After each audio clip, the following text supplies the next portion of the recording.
ल अब हाम्रो यो एसए 2081 को अप्सनल म्याथमा आएको क्वेसन नम्बर 30 मा सोधिएको क्वेसन हो र यो 4 मार्क्स क्वेसन हो। जेनरली यहाँनिर 4 मार्क्स क्वेसन सिक्वेन्स एन्ड सिरिजबाट सोधिदैन, प्राय जसो 3 मार्क्स क्वेसन सोधिन्छ। यो क्वेसन नम्बर 30 मा हाम्रो म्याक्सिमाइज मिनिमाइज को क्वेसन हुनुपर्ने, तर यसपालि हाम्रो sequence and series question 4 marks मा सोधेको छ। अब यो लाइक ग्याम्बल हो, किनभने यो निकै नै इजी क्वेसन हो, 3 मार्क्स क्वेसन हो, 4 मार्क्स मा दिएको छ, 1 मार्क्स फ्रीमा आयो र यो गर्ने तरिका पनि निकै इजी छ। सबैभन्दा अगाडि क्वेसन पढौँ। The sum of 3 numbers in an arithmetic series is 18 if the geometric mean between the first and last term is 4√2 find the numbers. अब यस्तो खालको क्वेसनमा हामी लेट गरिहालौँ। सबैभन्दा अगाडि let the 3 numbers in an arithmetic series। arithmetic series अथवा arithmetic sequence जेमा आए पनि हामीले लेट गर्ने जहिले पनि a minus d एउटा, अर्को a र a plus d हो। तीनटा टर्मको लागि हामी जहिले पनि a minus d, a र a plus d लेट गर्छौं। चारटा टर्मको लागि डिफरेन्ट छ, a minus 2d हरू यसरी लेट गर्दै गर्छौं। अब हामीलाई फर्स्ट कन्डिसन के भनेको छ, द सम भनेपछि यो तीनटा नम्बर हामीले जुन जुन लेट गरेका छौं a minus d, a र a plus d, यसलाई सम गर्दाखेरि चाहिँ 18 आउँछ अरे। ल भनेपछि अब यसलाई सम गरौँ। a minus d plus a plus d is equal to 18। Minus d र प्लस d काट्यो, यो तीनटा a छ, 3a is equal to 18।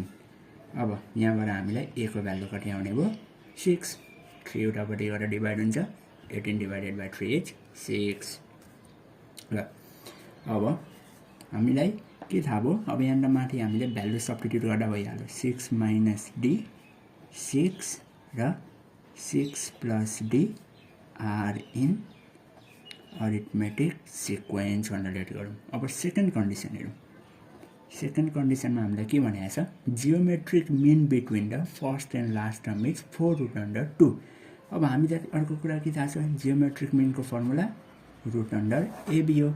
यहाँ a भनेको फर्स्ट टर्म, b भनेको लास्ट टर्म।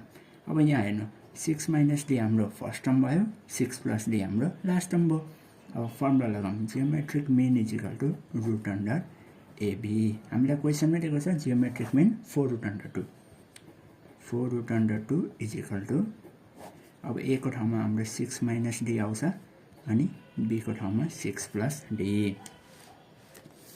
अब हामी स्क्वायरिङ बोथ साइड गरौँ, किनभने यहाँ रुट अन्डर छ। दुवैतिर स्क्वायरिङ बोथ साइड गऱ्यो भने यहाँ स्क्वायर भयो, यताको रुट अन्डर काट्यो स्क्वायरसँग र 6 minus d र 6 plus d रह्यो। ल अब यसलाई खोल्ने है, 4 को स्क्वायर हाम्रो 16 हुन्छ, 16 टु जा 32। यो हाम्रो a minus b a plus b मा छ, यो भनेको a square minus b square. ल d स्क्वायरलाई यतापट्टि लिएर आऊँ र 32 लाई उतापट्टि लिएर जाऊँ।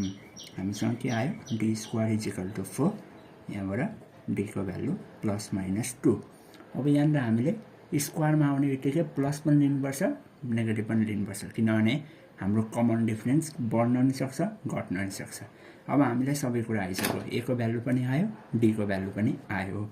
अब वेन a त हाम्रो 6 नै छ, अब d इज इक्वल टु 2 मात्रै हुँदाखेरि हाम्रो नम्बर्सहरू के हुन्छ त, 6 minus 2, 6 र 6 plus 2, 4, 6 र 8 आयो हाम्रो नम्बर्स।